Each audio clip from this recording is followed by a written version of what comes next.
We're going to be looking at the PSexec utility and how it can be used on your network.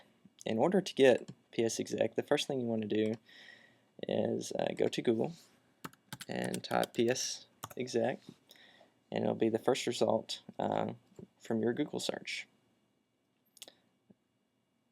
It'll be a Microsoft domain, and it looks something like this. Here's the download link.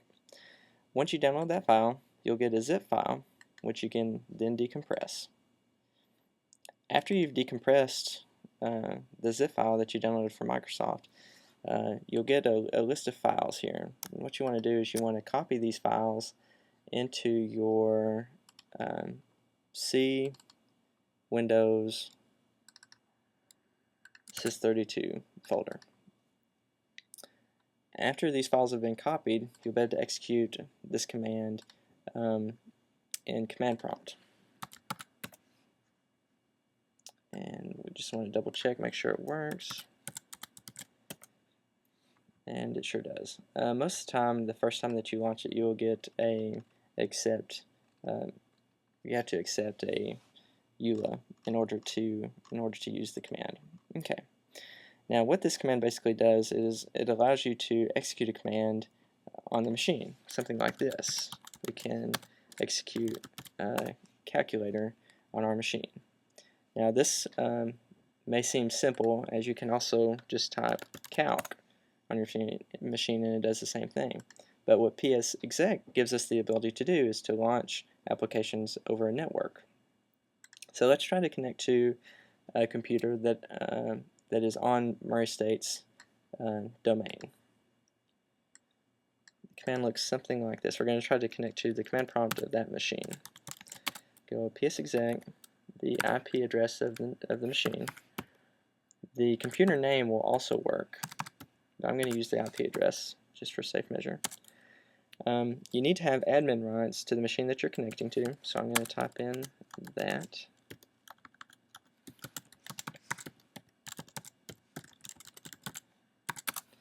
And a password. Now this password has been changed, so it will not work if any of you try to log on to my account on Murray State's domain.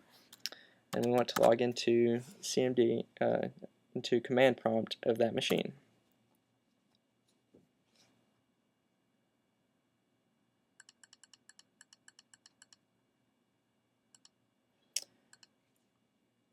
Just typed in my password a little wrong. There's the error right there. Alright, so now we are logged into the command prompt of the remote machine.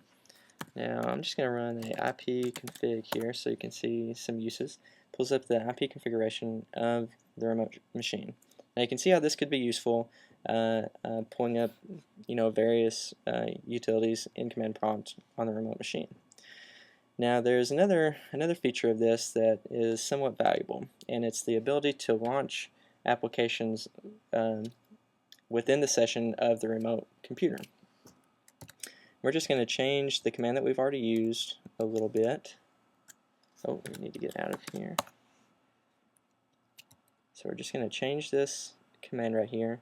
We're going to add the switches -I, -S, and -D, and that basically specifies that we want to launch this application on the remote machine. And we're going to change CMD to calc. Now what this did was launch the calculator utility on the remote machine.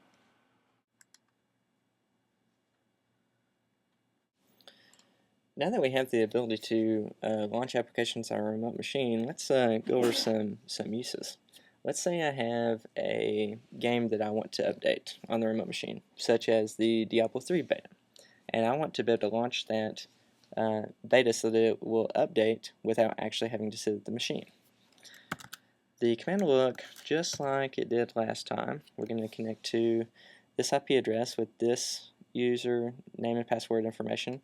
At the very end, we're going to, instead of launching calc, we're going to give it the location of the file that we want to launch.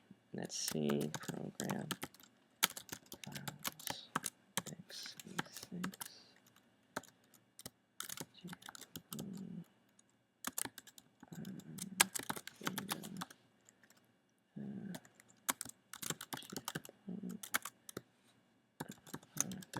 exe. It looks something like this.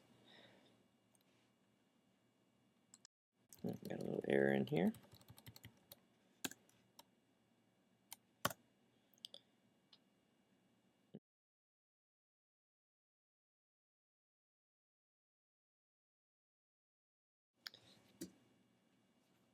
Now that we can execute any command that we want through the command prompt, let's make a batch file that will do it for us.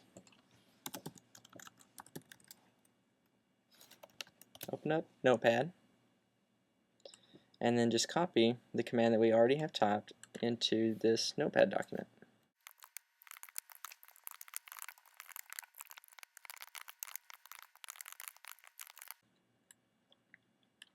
When you save the document,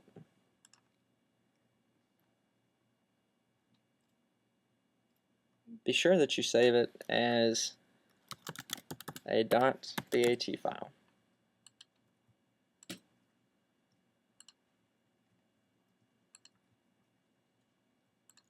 And now you can run this command simply with a double click, opening an application on a remote machine. Thank you.